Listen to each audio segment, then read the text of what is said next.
Ok, donc c'est parti pour la vidéo sur l'utilisation de Droid. Donc, comme d'habitude, enfin comme tout à l'heure, je vais essayer de voir si j'ai accès à, à l'aide dans Android-sh.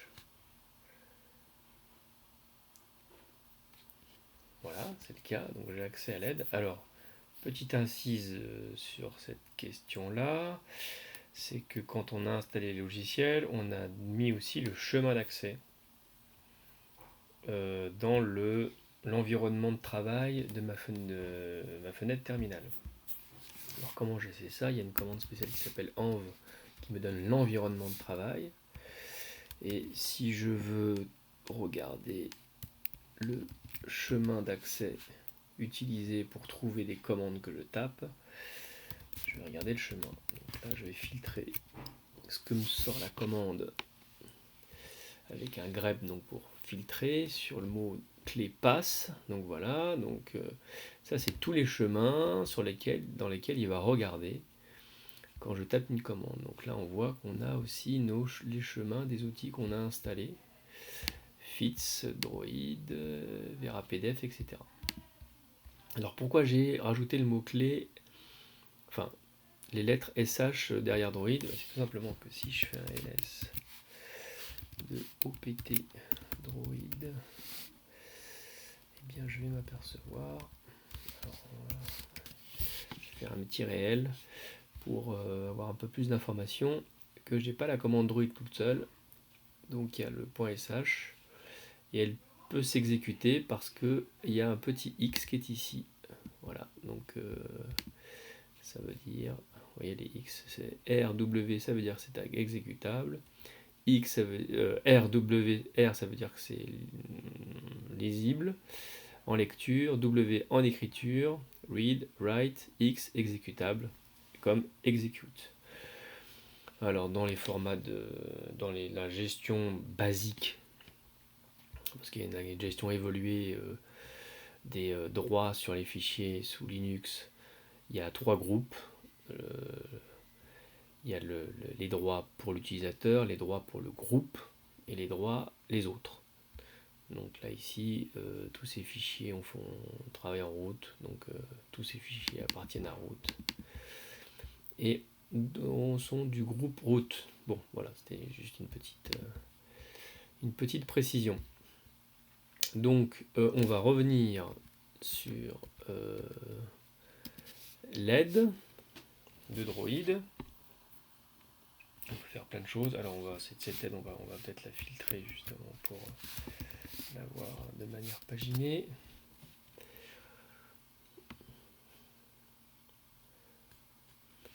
Voilà, donc on peut faire des choses, on peut vérifier si notre fichier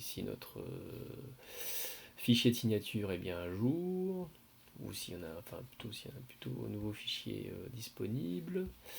Je peux récupérer ce fichier, je dois pouvoir faire un -u pour mettre à jour quelque chose dans ce genre-là. Là, -h, c'est l'aide dans laquelle je suis. Vous voyez, donc on peut faire la même chose qu'on a fait avec File ou Siegfried, on peut le faire en ligne de commande.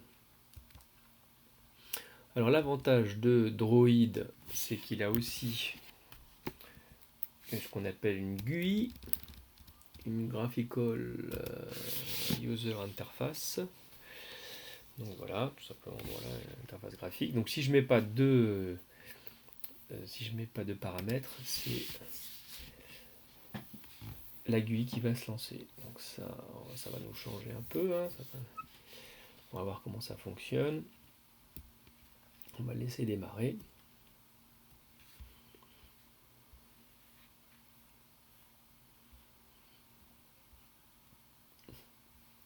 Voilà, ça prend un peu de temps. Alors, on peut vérifier si notre fichier signature est bien à jour. Il l'est. Formidable. On peut cliquer sur OK. Alors, en fait, dans Android, c'est des fichiers, on a des fichiers d'analyse de profil. Donc, c'est pas New File qu'il faut faire. Si je fais New File, je vais créer, vous voyez, un nouvel onglet, c'est tout ce que ça va faire. Donc c'est pas ça qui m'intéresse. Donc, je peux le fermer, celui-ci. Voilà. Oups, voilà, ici. Donc je ne vais même pas enregistrer, là je vais simplement ajouter des fichiers à analyser. Oui, l'inconvénient par rapport à la ligne de commande, c'est quand je suis directement dans le répertoire, je peux faire des choses. Et que je sais ce que je veux faire, je vais le faire beaucoup plus rapidement. Donc là, dans notre environnement, nos fichiers sont dans Home, NCIB, Document, TD File, et on va analyser ces fichiers-là. Voilà, hop.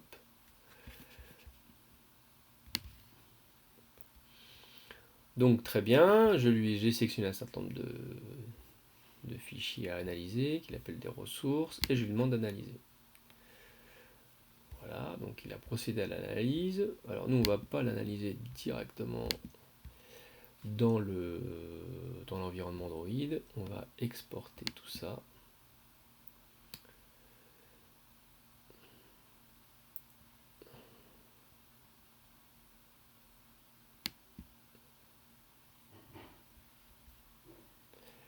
Dans un fichier d'export. Voilà. Avec une ligne par fichier.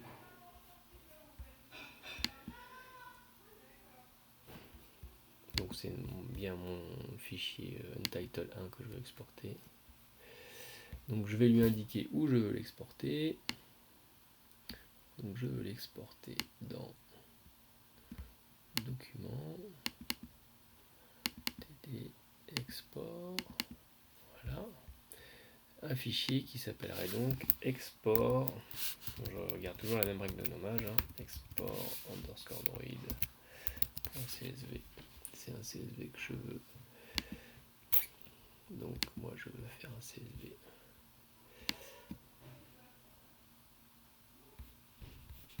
Alors on va voir tout de suite ce qu'il nous a fait. Voilà, hop. Ça a toujours la même méthodologie que j'ai utilisée. Voilà, donc il m'a fait un CSV. Par défaut, il m'exporte un CSV. Donc très bien. On va ouvrir ce fichier. On va tout de suite le mettre dans mon fichier principal d'analyse. Voilà, hop. Donc j'ai maintenant les 3 exports que je vais pouvoir comparer. Donc, qu'est-ce qu'on peut constater? On peut constater que par exemple, sur le fichier numéro 6, test 6, Droid a détecté c'était un Acrobat Adobe 1.4 et donc il lui donne un PUID FMT18. Tandis que Siegfried, sur le même fichier, a mis un FMT95 parce que lui a détecté que c'était un fichier PDF A. Alors en fait c'est subtil à ce niveau-là parce que le format PDF A est basé sur le 1.4. Donc c'est un peu normal s'il n'y a pas une analyse un peu poussée et qu'on analyse que le début de signature du fichier, un fichier PDF-A apparaît comme un fichier 1.4, PDF version 1.4. Donc ça veut dire que Siegfried va plus loin que Droid ne l'a fait. Voilà l'intérêt de Siegfried, même s'il utilise les mêmes signatures. Il va pousser l'analyse un petit peu plus loin. Donc je vous laisse analyser aussi les différences par vous-même. Et après maintenant, notre travail va consister à utiliser les bons outils pour vérifier que ces fichiers qui prétendent être des fichiers, là dans ce cas-là, JPEG 2000, Open Document ou Acrobat, sont bien ce qu'ils sont. Rendez-vous donc dans une prochaine vidéo pour cela.